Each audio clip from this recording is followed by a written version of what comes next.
com a mensagem. E travar contato com a mensagem do Evangelho em nossas vidas é o mesmo que construirmos ou iniciarmos a construção de uma amizade com Jesus. Porque ao estudarmos o Evangelho, outra coisa não estamos fazendo senão criarmos e consolidarmos uma amizade com o Mestre, uma intimidade com Jesus. Algo que vai se aprofundando com o tempo e que vai sensivelmente nos transformando. É como se, ao contato com Jesus, lembrando da simbologia daquele acontecimento com Paulo, escamas fossem sendo removidas de nossos olhos, de nossa percepção espiritual. A vida que antes nos parecia, às vezes, tão sombria, tão nebulosa, horizontes não tão animadores, ao toque do Evangelho, como que nossa visão, nosso olhar vai se abrindo, horizontes vão se mostrando, a vida vai se desvelando para nós, em perspectivas de beleza, de esperança antes desconhecidas. Jesus vai produzindo em nosso íntimo uma tal transformação de valores, de propósitos, de ideais, que praticamente, ao olharmos para trás, chegamos a não nos reconhecer.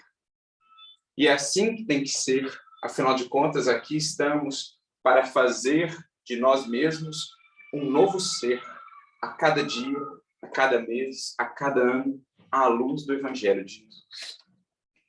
Por isso, o apóstolo Paulo chega a dizer: quem está em Cristo, nova criatura é.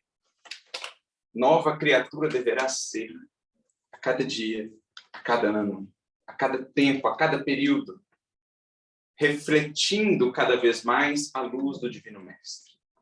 Porque essa, em síntese ou em essência, é a grande finalidade de todo ser. Sendo Jesus o modelo que nos foi dado, é também a meta que nos está proposta.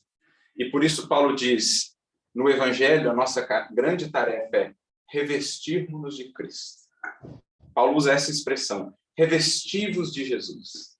Isto é preciso aprendamos a viver de tal modo que aqueles que conosco convivem possam algo ver de Jesus em nossas vidas. Um traço do Mestre, uma lembrança dele. Vivemos de tal modo que depois, mais tarde, como diz Emmanuel, ao se lembrarem de nós, possam os corações o fazerem como quem abençoa a presença da fonte e agradece a passagem da luz. Diz Emmanuel, viva de tal forma que mais tarde, ao se lembrarem de ti, o façam como quem agradece a presença de uma fonte e abençoa a passagem da luz. Esta é a proposta. Que desde o primeiro momento em que o Evangelho de fato nos tocou, se nos apresenta. Mas há o processo. Há essa construção que não é abrupta, é diária. Pede-nos perseverança, pede-nos continuidade. Diz o Mestre no Evangelho, aquele que tem, mais ainda lhe será dado. Parece até injusta essa frase, numa interpretação literal, quem mais tem, mais ainda será dado. É porque Jesus não fala de valores materiais. Fala Jesus de valores do Espírito. E só aqueles que têm tido paciência, perseverança, humildade, só estes é que vão acessando os tesouros da vida, os valores eternos que não mais nos serão tirados. Tudo mais há de passar, exceto o que foi construído com o auxílio do tempo e na presença do amor. Na base ou nas bases da humildade. Então, é o que nós vamos aprendendo. E é esse o processo em que estamos inseridos e no qual precisamos estar atentos, vigilantes, dedicados, a fim de que, de fato, a luz recebida do Cristo se consolide em nós na forma de uma luz a ser refletida para o mundo. Porque a grande tarefa de todo cristão, de todo discípulo de Jesus, é ser no mundo, em algum grau, em algum nível, um reflexo do Mestre. Tanto quanto já nos seja possível. Só que há um processo a ser construído, há uma jornada a ser vivenciada, porque, lembrando-nos de Paulo, que é esse grande exemplo de transformação, poderíamos também nos recordar de Maria Madalena, no conceito de Emmanuel, os dois, talvez, maiores exemplos de transformação no Evangelho. Ele tem uma mensagem, inclusive, muito bela, no capítulo 92 do livro Caminho, Verdade e Vida, em que fala de Madalena e fala de Paulo, falando da transformação de ambos e definindo o Evangelho como sendo o código de ouro das vidas transformadas para a glória do bem. O Evangelho é o código de ouro das vidas transformadas para a glória do bem. Madalena, que tropeçou, Paulo, que tropeçou, ambos tropeçaram, e nós todos, de certo modo, trazemos os nossos deslizes do pretérito, mas todos somos chamados a fazer parte desse código de ouro das vidas transformadas para a glória do bem. Só que foi uma jornada por eles percorrida. E lembrando o exemplo de Paulo, Emmanuel, ao escrever o livro Paulo Estevão, ao falar da transformação do apóstolo, ali na segunda parte da obra, né, quando ele se converte, logo ao final da primeira parte, então ele inicia a jornada de construção de si mesmo, de construção do apóstolo que hoje tanto admiramos. E, em determinado momento, Emmanuel dirá assim, que os sentimentos nobres, ou os grandes sentimentos, nunca povoam a alma de uma só vez, em sua beleza integral.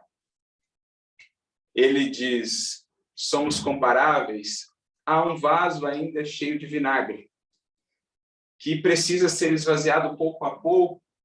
Eu preciso receber a água lustral, a água pura do Evangelho aos poucos, para que um dia não mais exista nenhum traço de vinagre no recipiente de nosso coração.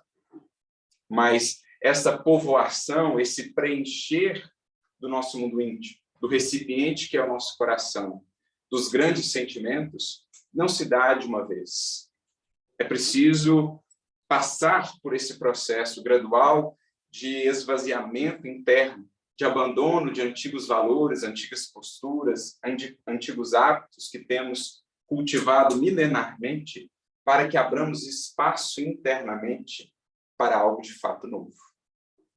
E sem um compromisso a longo prazo e de transformação integral, o Evangelho para nós seguirá sendo muitas vezes ainda um conjunto de promessas superficiais de nossa parte, se não o entendemos como um convite mais profundo e de uma proposta, um projeto a mais longo prazo. Porque até aqui, muitas vezes, temos nos portado, como Jesus diz no Evangelho, como aqueles que querem pôr remendo de pano novo em veste velho, ou vinho novo em odres velhos. Queremos mudar uma coisinha sem abrir mão de uma série de outras coisas. Queremos renovar uma coisa ali, mas fechar os olhos para determinados vícios ou posturas dos quais ainda não queremos abrir mão. Mas enquanto não vibrar em nosso coração o anseio de mudança inteira, integral, o que é muito diferente de esperar a perfeição em um dia, em uma encarnação, não é essa a ideia, é uma jornada, mas é preciso que exista o compromisso. É preciso que exista o anseio de comprometermos como um todo, como ser integral que somos, com a proposta de Jesus. Aí estaremos agindo de maneira diferente, e não mais buscando apenas remendar um pano novo as vestes velhas. Porque, como diz o mestre, perde-se o pano novo e perde-se a veste velha. Perde-se o odre velho, perde-se o vinho novo. Então, é um processo que se inicia, que tem uma fagulha inicial e que depois vai criando toda uma revolução interna no ser que ele precisará administrar. E poucos puderam descrever tão bem esse processo íntimo como o próprio apóstolo Paulo. Emmanuel contribui muito para a nossa edificação por meio dessa obra magistral que é o livro Paulo Estevão. É mesmo uma jornada em todos os sentidos. Acompanhamos a viagem, ou as viagens de Paulo, mundo afora, quando ele percorria ali a Galácia, Éfeso, Troade, Filipos, Roma, Espanha, enfim, a gente nos sentimos, melhor dizendo, caminhando com ele, espargindo as sementes da Boa Nova, um esforço hercúleo que esse coração fez pelo Mestre. Mais de 10 mil quilômetros percorridos a pé, naufrágios, tantas vezes levando em suas costas as chibatadas, preso, apedrejado, tudo por amor ao Mestre, tudo em gratidão pelo que havia recebido. Mas essas não são as principais jornadas dele, descritas no livro de Paulo Estevam. A principal jornada, a principal viagem de Paulo é aquela interna.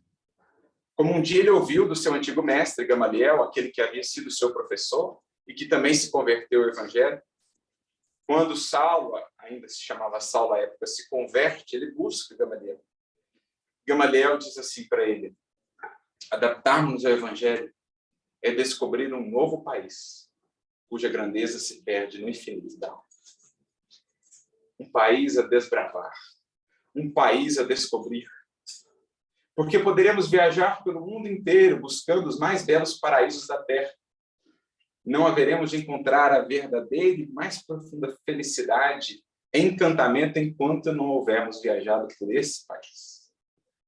Podemos estar no mais belo paraíso exterior, internamente, se estivermos em conflito, internamente, se não nos conhecemos, estaremos desalentados, estaremos ainda distanciados do efetivo paraíso que nos cabe conquistar, descobrir. Então, assim ele entendeu o que era a jornada do Evangelho. Ele iniciaria as viagens, as fez, levou a mensagem, mas ele também, a partir do momento em que encontra aquela luz no caminho de Damasco, inicia a mais importante de todas as viagens, que cada um de nós terá de trilhar também. Já estamos, de certo modo, trilhando. Estamos aí a descobrir paisagens desconhecidas dentro de nós, recantos não tão belos, mas que podem ser transformados, que podem e devem ser iluminados. Essa é a nossa meta aqui, ampararmos uns aos outros para que juntos possamos avançar, cada um lidando consigo, cada um descobrindo a si mesmo, mas todos juntos em direção a esse reino que um dia veremos de alcançar e sobre o qual Jesus nos falou com tanto amor e com tanta esperança. E Paulo, em suas cartas, até para nos auxiliar, fez questão de compartilhar um pouco dessas suas lutas internas, para que víssemos que não é um processo mágico, que não há privilégios ou privilegiados. Deus a todos ampara, conforme as necessidades de cada espírito. Deus ama todos da mesma maneira, confere, no entanto, a cada um as experiências de que necessita para a sua evolução e para o seu amadurecimento. Então, ao olharmos para a vida dos apóstolos, ao olharmos para a vida de uma Maria Madalena, de um apóstolo Paulo, de um Simão Pedro, é preciso vejamos eles não somente no ponto final, quando estiveram lá glorificados pelo testemunho, pela entrega, pelo sacrifício integral. É preciso que os vejamos no processo. E daí o valor de uma obra como Paulo Estevam, porque a gente acompanha ele no processo. Ainda mais com as descrições que Emmanuel nos traz da vida interna dele, dos seus conflitos íntimos, sobre os quais ele próprio, Paulo, também falou em suas epístolas. É conhecida a sua expressão, bom combate. Porque com Cristo, no Evangelho, inicia-se um bom combate. É importante diferenciar bom combate de combate. Porque combate, lutas, é o que mais a humanidade tem feito desde os primórdios. Né? Os conflitos, as guerras, desses, a humanidade tem estado saturada. Agora, do bom combate, ou o bom combate, ainda tem sido travado por poucos, porque muitos ainda não se aprofundaram verdadeiramente nesse processo de conquista de si mesmos.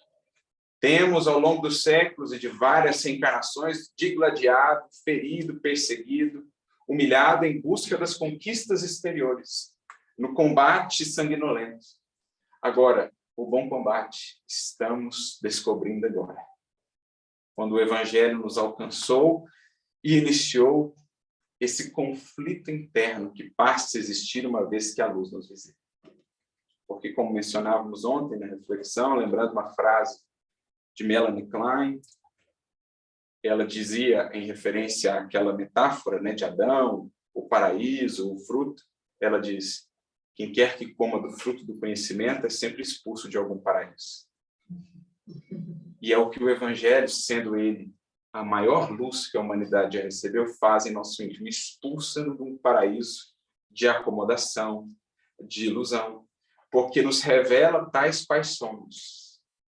Desnuda-nos o ser, mostra-nos as fragilidades, mostra-nos ou ajuda-nos a identificar as nossas posturas, os nossos hábitos em desarmonia com a lei divina, que é o Evangelho. O que é o Evangelho? A vida do Cristo, isto é, uma vida em perfeita harmonia com a lei divina, com a lei natural. Portanto, a fonte da felicidade plena, da paz imperturbável. Meta, referência.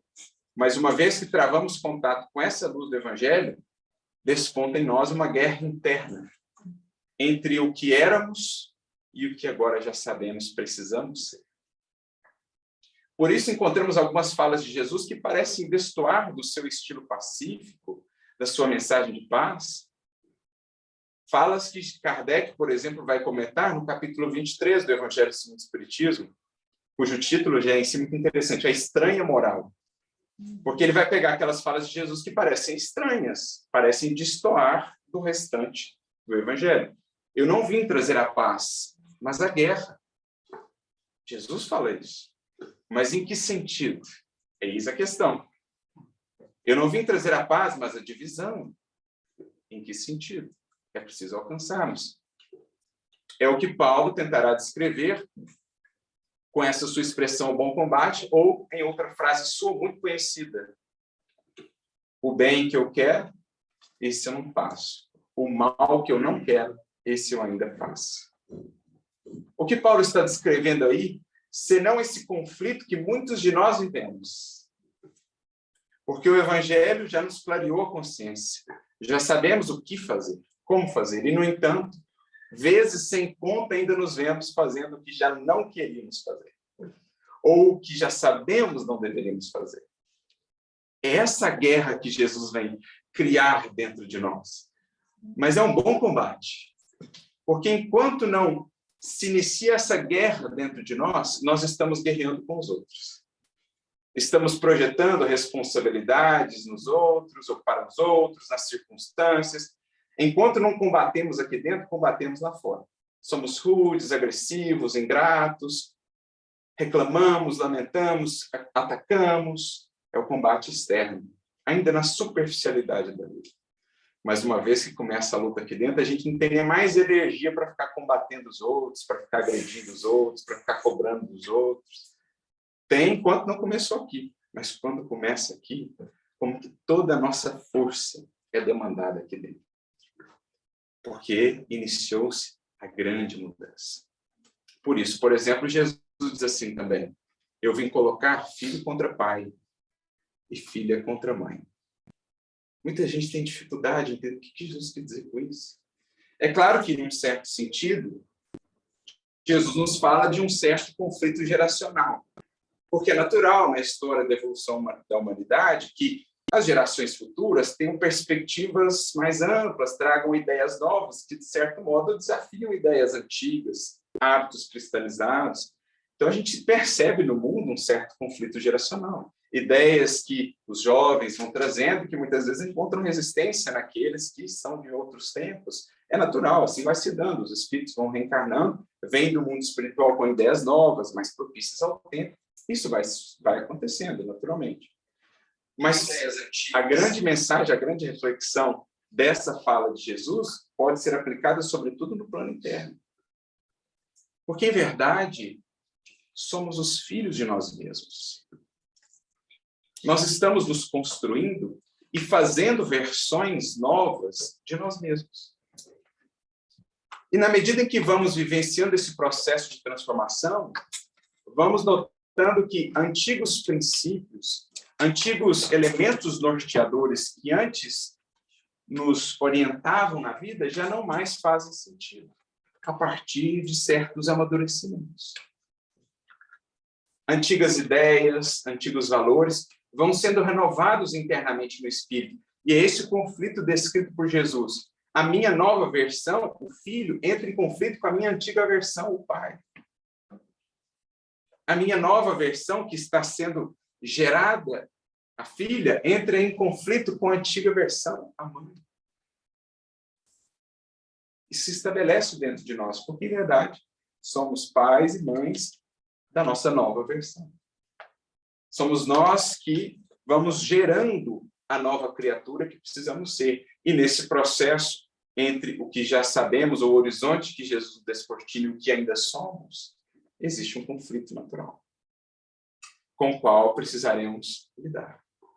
Por isso, Paulo descreve essa natureza interna do seu ser para, de certo modo, falar a todos nós, os que viríamos depois, é normal passar por isso. Eu passei também. Então, perseverem. Faz parte da caminhada com Cristo. Já almejar aquilo que Ele norteia, aquilo que Ele nos orienta, mas ainda oscilar, mas perseverem. Porque um dia virá em que poderemos, de fato, dizer que o bem que queremos, esse já temos conseguido, pelo menos, fazer. Em alguma parte fazer. E o mal que já não queremos, esse temos conseguido evitar. Dia virá em que alcançaremos essa grata alegria. Mas é caminhada. Isso, portanto, nos faz lembrar de uma mensagem do Emmanuel que se encontra no livro Pão Nosso, capítulo 136, intitulada Conflito, em que ele comenta, novamente, um versículo do apóstolo Paulo, muito similar ao que nós já citamos, na carta aos Romanos, capítulo 7, versículo 21, que Paulo diz: acho, então, esta lei em mim. Quando quero fazer o bem, o mal está comigo. O que ele quer dizer com isso? Quando a gente vai para aquele movimento de renovação, de esforço no bem, parece que se levanta contra nós toda uma resistência, externa e interna. Internamente, a representar os antigos hábitos, os antigos vícios. Externamente, a representar, por exemplo, os adversários que trazemos do pretérito, os espíritos que muitas vezes ainda se esforçam por criar obstáculos para nós. Ou mesmo os padrões, os valores que regem a sociedade, que muitas vezes não estarão em harmonia com o que o Evangelho projeta, com o que o Evangelho propõe. A grande maioria estará seguindo num sentido diverso daquilo que o Evangelho propõe. Então, é preciso lidar com isso. Então, o que Paulo está dizendo? Todo aquele que faça um movimento de crescimento no bem, espere alguma resistência, espere alguma dificuldade. Porque, como ele acrescenta em outro momento, no plano em que estamos, só é fácil descer. Subir pede esforço, subir pede perseverança. Mas por isso que as conquistas do Espírito são perenes, imortais. Porque não são fáceis. Porque não são efêmeras, não são qualquer coisa. Há muito de suor, há muito de lágrimas, há muito de empenho, de tempo ali aplicados. E por isso nós fazemos delas, de cada conquista do Espírito, algo tão valioso, algo tão duradouro. Porque, eu dizia, mano, o tempo só respeita aquilo que ele ajudou a construir. O tempo só respeita aquilo que ele participou, aquilo que ele esteve envolvido no processo de construção. E aí, ao comentar essa fala de Paulo, então, Emmanuel diz: os discípulos sinceros do Evangelho, à maneira de Paulo de Tarso, encontram um grande conflito na própria natureza. Então, isso aqui é até, de certo modo, alentador. Porque a gente fica perguntando assim, eu sou discípulo ou não sou? Eu estou mesmo na caminhada de aprendizado com Jesus ou não? Porque a gente pensa, estou tão conflitado aqui dentro, está tão complicado. E aí, Emmanuel diz, os discípulos sinceros são aqueles que o mundo interno está ali, em revolução, na bagunça da reforma, do ajuste. Porque se está tudo bem, se está tudo tranquilo aqui dentro, cuidado. As chances de duas ou mais, somos espíritos adiantados, o que, perdoe-me se há uma exceção aqui, não é o caso da maioria de nós, ou estamos no sono da alma. Se está tudo muito tranquilo aqui dentro, se a gente está perfeitamente acomodado num mundo cujos padrões ainda não são do Evangelho, é porque algo não está bom, ou algo não está muito ajustado. Dizia um sábio, Não é sinal de saúde estar muito bem adaptado a um mundo ou a uma sociedade adoecida. Se nós estamos muito bem adaptados, nada incomodados com o mundo e com as coisas como elas são, alguma coisa não está bem. Porque o mundo ainda não reflete a proposta do Evangelho em sua maioria. Temos louváveis exceções, mas os valores que ainda regem o mundo não são os da espiritualidade transcendente, do amor e da fraternidade mais puras. É ainda muito do interesse, do materialismo, do egoísmo de seus filhos, né? Das suas consequências. Então, se a gente está muito bem adaptado, se está muito tranquilo, cuidado. Pode ser, como diz o Espírito no Evangelho segundo o Espiritismo, a tranquilidade do Mar Morto, que esconde em seu fundo a podridão. Isso é, o lodo não foi remexido ainda, não veio à tona. Porque o que Jesus faz é ir lá no fundo trazer isso à tona para que seja visto e seja trabalhado. Então, o Emmanuel está dizendo que os discípulos sinceros do Evangelho são reconhecidos pelo conflito. Porque a mensagem do Evangelho ela é paradoxal. Ela aflige os consolados e consola os aflitos. Um grande sábio, um grande pregador cristão, certa feita, disse que a melhor pregação é aquela que consola os aflitos e aflige os consolados. Porque ao mesmo tempo que ela nos consola, nos dá esperança, renova as nossas forças, ela mexe conosco. Ela nos tira do lugar, ela nos tira da acomodação, porque quer nos fazer caminhar. Quer nos impelir a avançar. Então, paradoxalmente, ela consola e incomoda. Jesus é assim na nossa vida. Ele consola incomodando. Ele incomoda consolando. Porque ele sabe que não há felicidade verdadeira sem a caminhada, mas ele sabe também que a gente precisa de força para continuar caminhando. Então, ele faz as duas coisas ao mesmo tempo no meio do Evangelho. Então, é o que a Emmanuel está dizendo. Quase sempre, né, os discípulos são defrontados por enormes dificuldades nos testemunhos. No instante justo, quando lhes cabe revelar a presença do divino companheiro no coração, eis que uma palavra, uma atitude ligeira, os traem diante da própria consciência, indicando-lhes a continuidade das antigas fraquezas. Creio que todo mundo já passou e tem passado por isso. Na hora que você tem a ocasião de testemunhar mais paciência, mais indulgência, mais compreensão, eis que, de novo, a gente perde a paciência. Ou usa aquela palavra menos feliz. E aí já dá um estalo. Porque antes, nem sequer nos incomodávamos. Antes era o estado da indiferença, do sono da alma. Fazíamos, falávamos, feríamos, passávamos por cima, e aquilo nem incomodava. Quanto mais o Evangelho nos alcança, basta fazer, já acende uma sirene. Isso é um bom sinal. Isso é sinal de despertamento da alma. É incômodo? Claro. É o alerta, é a sirene. Para que a gente se atente, aquela postura não é a melhor. Mas é preciso perseverar para que cada vez menos venhamos a recapitular essas experiências. Mas o que Emmanuel está dizendo é que a gente vai passando por isso muitas vezes. Né? Na hora de demonstrar que a gente está um pouquinho melhor, a gente ainda dá uma oscilada. A gente ainda dá uma derrapada. E aí ele continua, a maioria experimenta sensações de vergonha e de dor. Né? Quando a gente tem esse contato com o velho eu, a velha criatura que ainda está viva em nós. A gente experimenta a vergonha, a gente experimenta o incômodo. Mas o que ele diz aqui mais adiante na mensagem é não projetemos essa responsabilidade ou essa culpa, entre aspas, em influências exteriores, né? Na atuação dos espíritos menos felizes em nossa vida.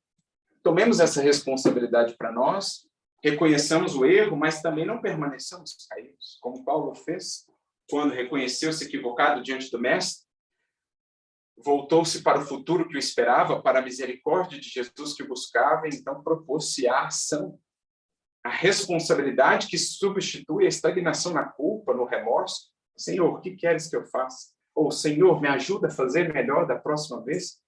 Levanta-te e segue. Foi o que Paulo fez. Assim se construiu. Assim se capacitou para ser o apóstolo que tão bem foi utilizado por Jesus. Assim, cada um de nós, guardadas as devidas proporções. Ter a humildade de reconhecer, mas nos erguermos, olhando para o futuro, e para o que podemos e devemos ser. Por isso ele continua mais adiante. É indubitável que nos achamos ainda em região muito distante daquela em que possamos viver isentos de vibrações adversas ou desse conflito dentro de nós, né? Enquanto o homem se mantém no gelo da indiferença ou na inquietação da teimosia, não é chamado a análise pura. Enquanto estamos na indiferença, ou muito teimosos, rebeldes, cristalizados em antigas posturas, a gente não tem uma visão mais clara de nós mesmos. A misericórdia vai graduando, digamos assim, o que podemos ver e entender de nós à medida que já temos mais recursos para lidar. Isso me faz lembrar o caso de um benfeitor no livro Obreiros da Vida Eterna, o caso de Gotuso, que era um espírito muito ativo ali em regiões mais densas do plano espiritual, mas que, na verdade, estava meio que parado ali porque não queria fazer transformações mais profundas. Então, aparentemente, a sua ação era muito nova, mas ele não queria subir. Então, ele ficava ali só nas regiões mais densas, porque ainda muito vinculado à matéria. E um dia, sua mãe vem de esferas mais elevadas e diz: meu filho, é um pecado não querer subir. Você já é um trabalhador com direito a conhecer os seus próprios erros. Olha que interessante essa frase dela para ele. A gente vai adquirindo o direito de conhecer os nossos próprios erros, na medida em que vamos nos tornando mais maduros para lidar com eles. O alto vai nos dando luz gradual, porque se entrássemos de pronto, de súbito, no nosso mundo íntimo, não suportaríamos o peso, talvez. Então, a gente vai ganhando o direito de conhecer os próprios erros.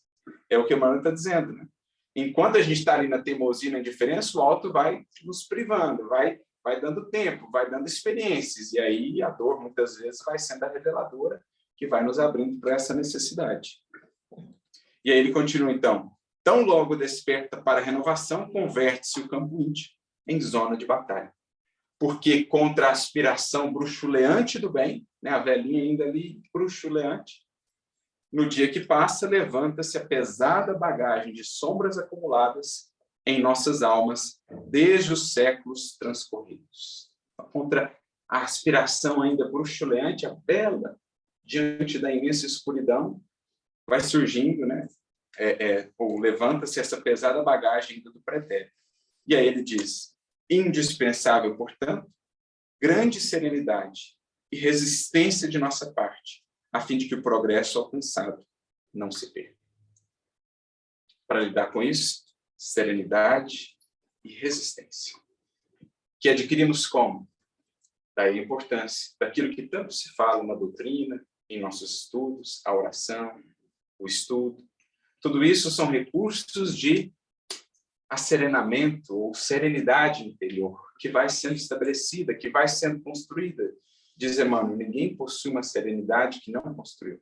Serenidade não é algo que se compra, que se adquire num átimo por uma prece apenas, é algo que se constrói no cultivo da prece, no cultivo do estudo, que nos dá esclarecimento, que nos traz luz íntima, luz interior, e a resistência, que é produto do nosso esforço, que é produto mesmo das lutas que vamos vivendo e que vão nos fortalecendo, vão nos forjando, vão criando em nós essa habilidade ou essas bases de mais segurança que serão essenciais para as lutas maiores que virão. Porque assim é a misericórdia divina, dá-nos o recurso para depois, digamos assim, elevar a demanda, dá-nos a sustentação, os elementos de sustentação para depois permitir-nos vivenciar a tormenta. O alto sempre nos chega ou nos visita com amparo antes, para que as lutas maiores venham depois, consolidando o que foi recebido. Então, diante do conflito que talvez estejamos sentindo, diante das lutas internas, das contradições que ainda enxerguemos, não desanimemos. Eles também viveram isso outrora e legaram esse testemunho para que possamos nos animar, para que não venhamos a nos desalentar na caminhada, na jornada que estamos inseridos, certos de que um dia poderemos afirmar, como ele mais tarde o afirmou: já não sou mais eu quem vive, é o Cristo que vive em mim. Por ora, haveremos de enfrentar ainda a resistência, íntima sobretudo, diante de cada anseio do bem, mas que possamos afirmar a nossa perseverança e a resistência, certos de que Jesus não há de nos desamparar em nenhum momento da caminhada. Que Jesus, que o Mestre Divino, nos abençoe, nos inspire, portanto, e que tenhamos a coragem e a firmeza desses corações que nos antecederam, que tiveram a humildade de compartilhar a sua vida, inclusive pregressa, para dizer-nos, ou para criar esses pontos de conexão, e vemos que o Evangelho não se destina aos anjos, mas a nós mesmos, os que por ora ainda pisamos o barro da humanidade, mas que um dia poderemos alçar voo em direção à grandiosa espiritualidade que nos espera a todos. Muita paz e muita luz, que Jesus lhes abençoe nessa vitória. Muita paz. Pode ir.